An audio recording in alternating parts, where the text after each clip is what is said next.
Hello, everybody. It is Emery48 here, and welcome back to another Marvel Monday. Today, we're going over the TV series Miss Marvel. Now, this was a good 6-episode series. I enjoyed it. Episode 1, Generation Y.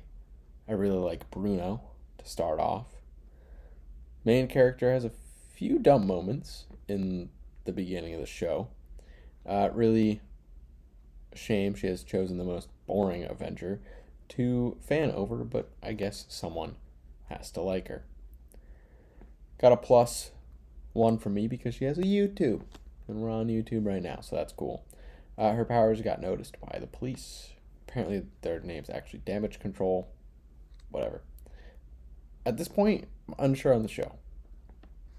Episode 2, Crushed. Kamala and Bruno work on honing her skills. This girl is really hitting on some random new dude in front of Bruno. That's rude. She's rude for that. Kamala saves a boy from falling from a clock tower.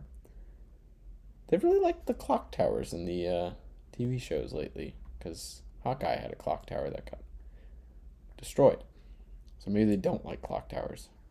And there was a clock tower in one of the Spider-Man movies recently.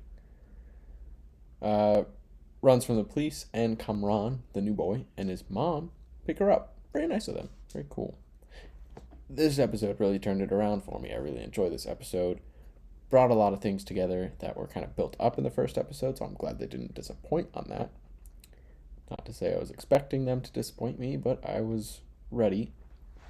Episode 3, Destined. They liken the short episode titles in this one.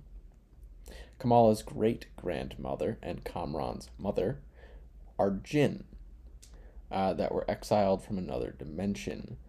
They got separated in the 1940s. The wedding was awesome. That was a very cool scene, or set of scenes, including the fight and the dance. Both very cool. And Bruno in the dance was hilarious. Kamran's mom now wants to force Kamala to help them get back to their home dimension. Brown Jovi is a great band name for a cover artist for Bon Jovi. The Jinn attack Kamala at her brother's wedding, which is rude. The police arrest the Jinn. Are we going to get an adventure to Karachi? That's what it seems like at the end of the episode. Episode 4, Seeing Red. The Jinn escape prison. Kamala visits her family in Pakistan, which is cool. I like the journey, going to see a different culture, different part of the world. I like it.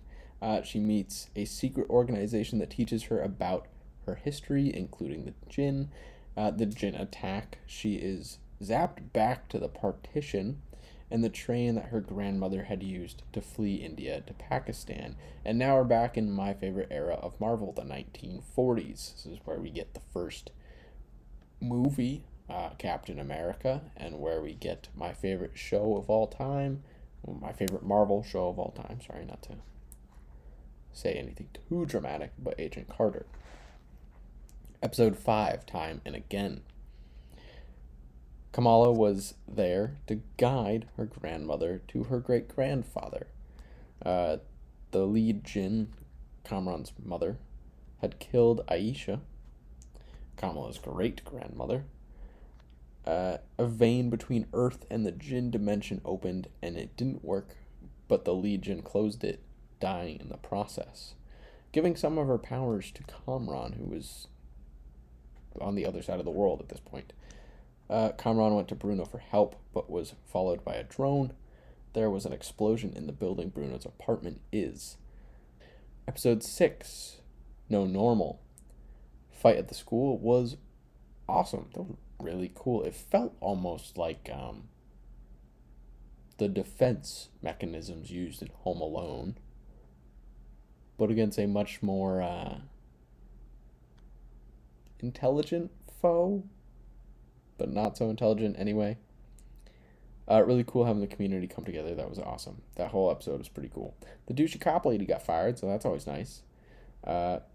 There was a sweet name backstory near the end with Kamala and her dad saying that Kamala means Marvel in one of the languages they were talking about. and he said that she has always been their Miss Marvel. So the first time that we hear the name of the show is pretty much at the end. And then the post-credit scene, she switches places with Captain Marvel, which was interesting. Not expecting that. I'm not surprised that we saw Captain Marvel in a show called Miss Marvel, but I wasn't expecting it there and in that way. Overall, I really did enjoy this show. It's gonna land pretty much slap in the middle of Marvel TV shows for me. Let me know what you thought of Miss Marvel down below. Thank you everybody so much for watching, and I hope you have a wonderful rest of your day.